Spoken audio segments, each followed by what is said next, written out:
taking in the morning to think about the little nap she'd like to have for breakfast. Feeling good, ready for action. All of a sudden, all 18 double hockey sticks breaks loose. Earthquake, tornado, volcano. The web is torn loose and wrapped around a frenzied moving haystack, and a huge piece of raw but painted meat is making a sound the spider never heard before.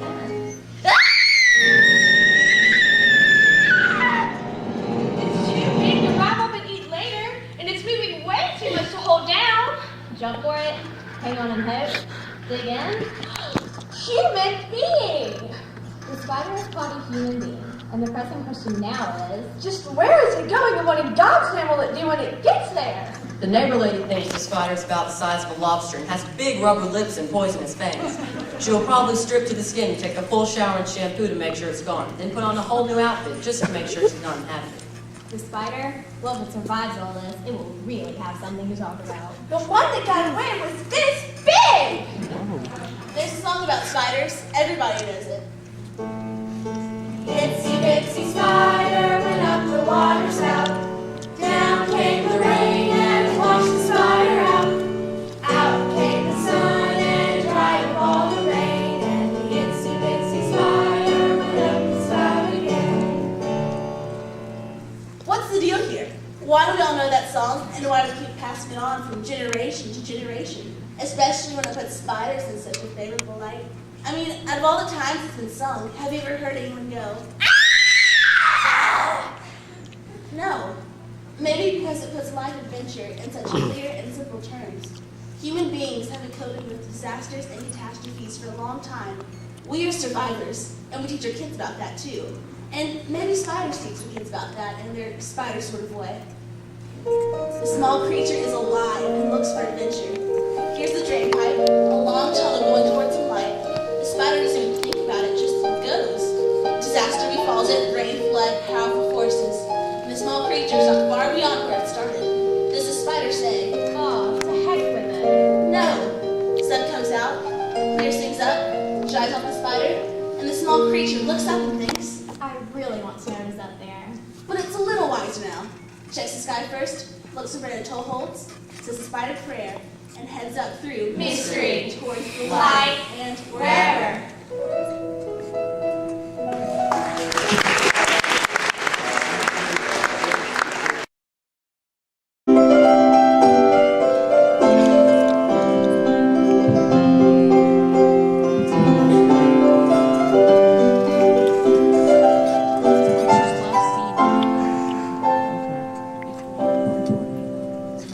It's February, and I have an appointment for a physical.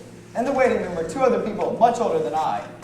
Very nice looking, tidy, intelligent looking couple, both probably in their 80s. Here to see the doctor too, I guess. So I'm sitting there in my February state of mind when the nice old man next to me nudges me and says, Hey, Merry Christmas. this is February, right? Yeah, it's February. And I look at him, Merry Christmas to you. And he sits back and he just starts singing. Oh, you better watch out. You better not cry. You better not pout. I'm telling you why. Santa Claus is coming to town. All the way through, finishes the song, says, Hey, Merry Christmas. and I say to him, Merry Christmas. And I'm thinking, could be me. Well, the nurse comes for him and he goes away.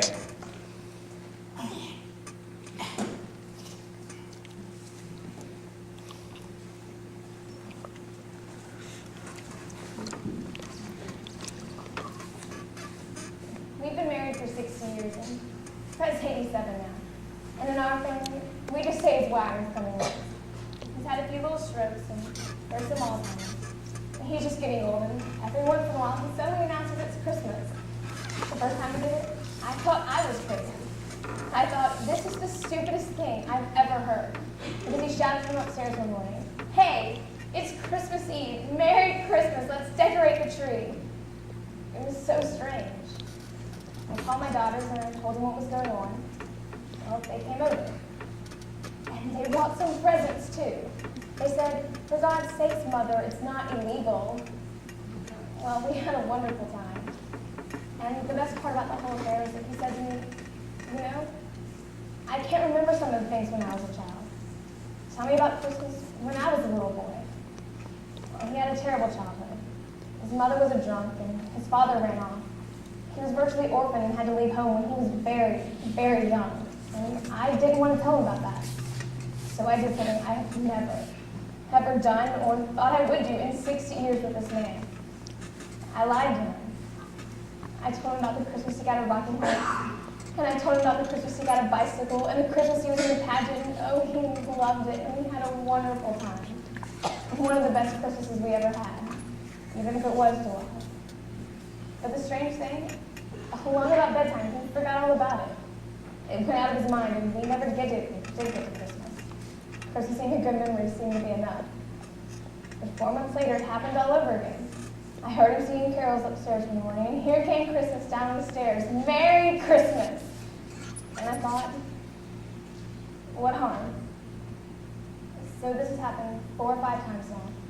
In July, and in October, twice in December, and now in February. Every time he wants me to tell him about his childhood again, and I do. I'm getting so good at lying to him about how wonderful his childhood used to be that I have to believe it myself. I call the girls each time, just say Merry Christmas into the phone, and here they come. They always bring presents and bake cookies and sing carols, the whole thing. They love to do it. Just then old Fred comes shuffling back up the hall. Jingle all the way. Oh, what fun it is to ride a one-horse open sleigh. Hey, Merry Christmas. Merry Christmas. See, the girls don't think of it as Christmas anymore.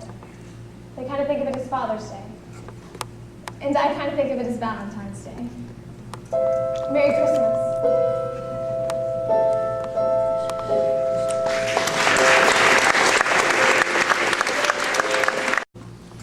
Next.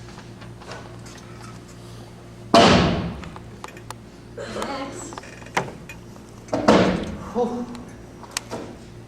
Have you completed the form? Where am I? Have you completed the form? Oh, sure was a long climb up. Yes. Have you completed the form? Almost. Almost. I, just have one question. Question? Yeah, Well, about this one blank. which blank? The one that says religion blank. Yes. Do you believe in God? Do you believe in God? I believe in Howard. Howard? You believe in Howard? It all has to do with my mother's maiden name.